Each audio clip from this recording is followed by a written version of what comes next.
جو آئینی بینچ سماعت کر رہا ہے اسے بڑے قریب سے دیکھ رہے ہیں. آج بھی بہت سارے کوسچنز ریز ہوئے ڈیورنگ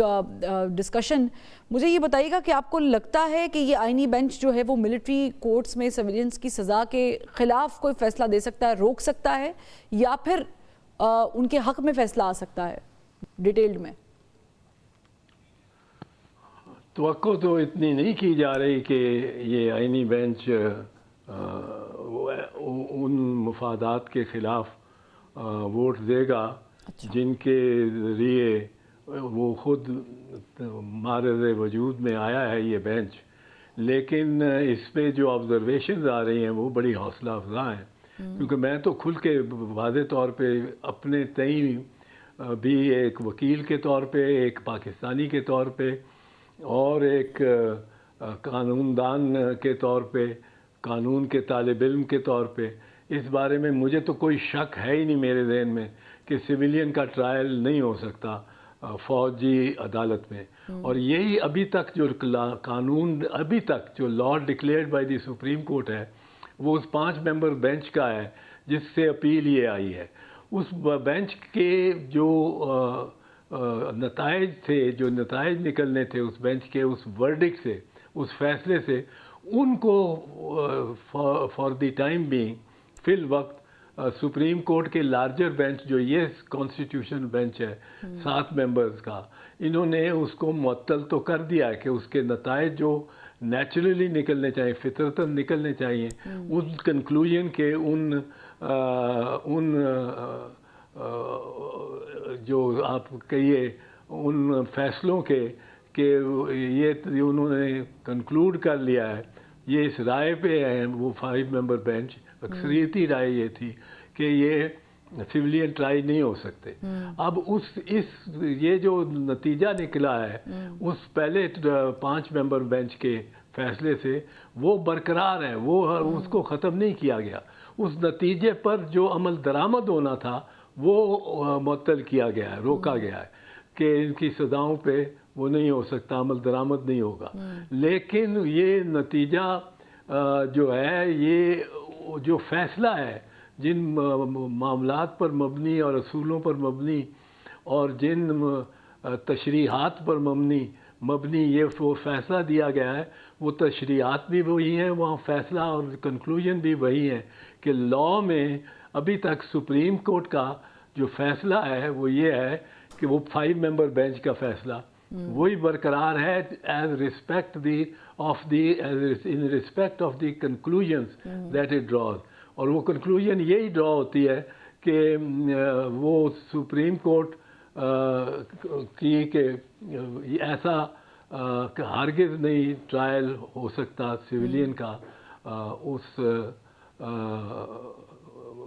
ملٹری کورٹ میں. اب اس پہ جو آج کی آبزرویشن تھی جج صاحبان کی, خاص کر مسرت ہلالی صاحبہ کی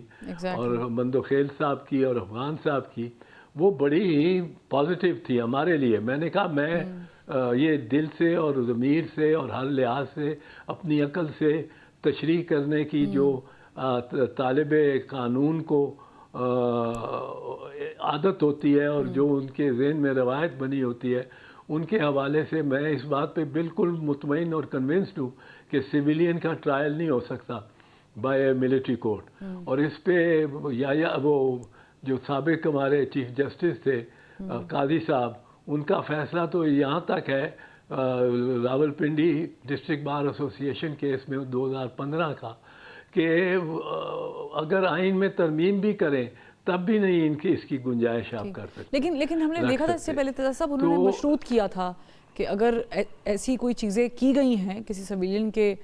طرف سے جو کہ ظاہر ہے کہ آرمی ایکٹ کی انڈر آتی ہیں تو پھر ان کا ٹرائل ہونا چاہیے. پھر ہوا بھی, سزائیں ایسے لگ رہا تھا کہ تیار ہو کر بیٹھے ہوئے ہیں. پھر جن کی معاف ہونی تھی ان کی معاف بھی ہوئی. آپ کو یاد ہوگا ڈی جی ISPR نے پریس کانفرنس کر کے پریسر دے کر یہ بتایا تھا کہ ہم نے تمام لوگوں کو حق بھی دیا ہوا ہے, وہ کراس چیک بھی کر سکتے ہیں, وکلا بھی ہائر کر سکتے ہیں,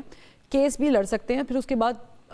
کچھ لوگ جو ہیں جن کی سزائیں بہت کم عرصے کے لیے ہوئی تھیں ان کو رہائی بھی ملی ہے. ایک اور پوائنٹ بڑا امپورٹنٹ ہے اعتزاز صاحب, اپارٹ فرام دس آپ کو یاد ہوگا وہ آج بھی بلکہ ڈسکشن میں آیا ہے یہ ایف بی علی والا کیس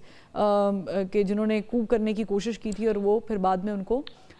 ریٹائرمنٹ کے بعد استعفیٰ لینے کے بعد ریٹائر ہونے کے بعد ان کا ٹرائل بھی ہوا تھا. اب یہ ایک طرف تو یہ کہا گیا ہے کورٹ میں اور یہ ہماری عقل بھی کہتی ہے, آپ بہتر بتا سکتے ہیں, کہ کیونکہ انہوں نے سرو کیا تھا تو ان کی سزا بنتی تھی, جسٹ لائک فیض حمید کا ٹرائل ہو رہا ہے یا ان پہ چارج شیٹ ہوا ہے. بٹ عمران خان کا جو کیس ہے that suppose to be under ATC, کیا کوئی ایسی چیز ہو سکتی ہے اس آئینی بینچ کی طرف سے کہ عمران خان صاحب کے کیس کا تعین بھی پھر جو بھی اس کا فیصلہ ہے وہ پھر ملٹری کورٹ میں چلا جائے ATC کے بجائے؟ نہیں, کوئی طریقہ, کوئی ذریعہ نہیں ہے آئین میں, تو کوئی طریقہ نہیں ہے. اور جیسے میں نے کہا قاضی صاحب کا تو یہ ویو رہا ہے کہ آئین میں ترمیم کر کے بھی کوئی ذریعہ نہیں ہے, اور ایسی کوئی ترمیم ہوئی نہیں جس سے سویلینز کو ماتحت کر دیا جائے فوری طور پہ فوجی عدالتوں کے. سویلین مستثنیٰ ہے فوجی عدالتوں کے ٹرائل سے, اس کا اینٹی ٹیررزم کے ایکٹ کے تحت ہو سکتا ہے ٹرائل, لیکن اگر وہ بھی کیس بنتا ہو, کوئی جواز ہو, اب آپ اینٹی ٹیررزم لا رہے ہیں ایک ایسے معاملے میں جہاں پولیس آپ کی خود بیچ میں ملوث لگتی ہے, جہاں وہ لگتا ہے کہ وہ انٹریپمنٹ کا کیس ہے. وہ کس طرح انٹریپمنٹ کا کیس ہے کہ میں پوچھتا ہوں ایک ہی سوال آئی جی صاحب سے, ایک ہی سوال کہ آپ کے کتنے تھانوں میں, یہ پنجاب کے آئی جی, کتنے تھانوں میں یہ اوفینس ہوا؟ وہ کہیں گے 12 تھانوں میں سے کوئی تھانے دار بھاگ کے پہنچا وہاں کہ یہاں آگ لگ رہی ہے, کور کمانڈر کے ہاؤس پہ آگ لگ رہی ہے, کوئی فائر بریگیڈ پہنچا, کوئی فوجی لیکن دستہ ایسے میں پہنچا؟ اگر فیض حمید صاحب کی طرف سے چیزیں سامنے آ جاتی ہیں, ہم تو صرف ایک قیاس کر رہے ہیں نا, اور اگر یہ لنک کر دیا جاتا ہے عمران خان کے ساتھ تو پھر بھی آپ کو لگتا ہے کہ نہیں ہوگا یہ؟ دیکھو, ایک طرف ٹھوس حقائق ہوں گے. ٹھوس حقائق کیا ہیں کہ کسی بھی پاکستان میں جہاں بھی آگ لگی ہے, جہاں بھی حملہ ہوا ہے, کوئی پولیس نہیں پہنچی, کوئی پولیس نے مزاحمت نہیں کی, رستہ دیا جہاں پولیس اور فوج کے بیریئرز ہوتے تھے وہاں کوئی بیریئر نہیں تھا. پھر کوئی یہ جو آپ دیکھ لیں کہ کور کمانڈر کا گھر لاہور, اس کے جتنے ویڈیوز شائع دیے ہیں گورنمنٹ نے اور گورنمنٹ کی کامنٹری کے ساتھ جو آئے ہیں, ان میں کوئی زیادہ سے زیادہ 30-40 لوگ لگتے ہیں کور کمانڈر ہاؤس میں. ان کو ایک یونٹ فوج کا آرام سے اٹھا کے ایک میجر ہی لے جاتا سب کو.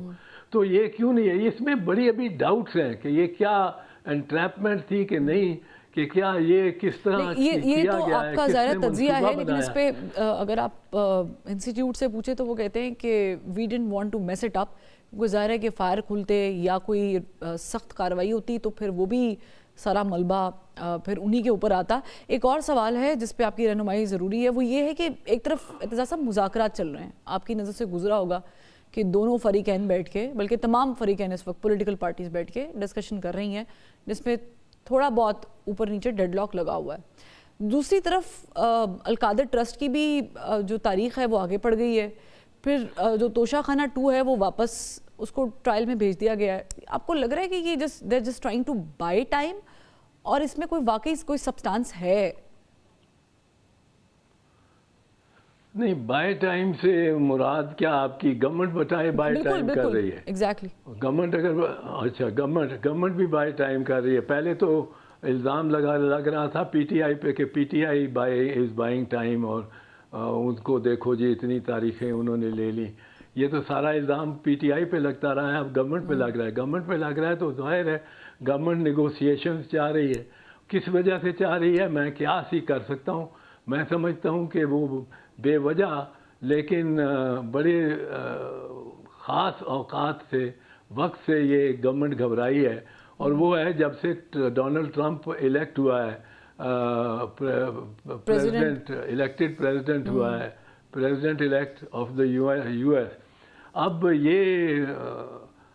شاید دونوں کو زوم ہے, ایک کو فکر ہے, گورنمنٹ تو ڈری ہوئی ہے, اور گورنمنٹ کو یہ فکر ہے کہ یہ کہیں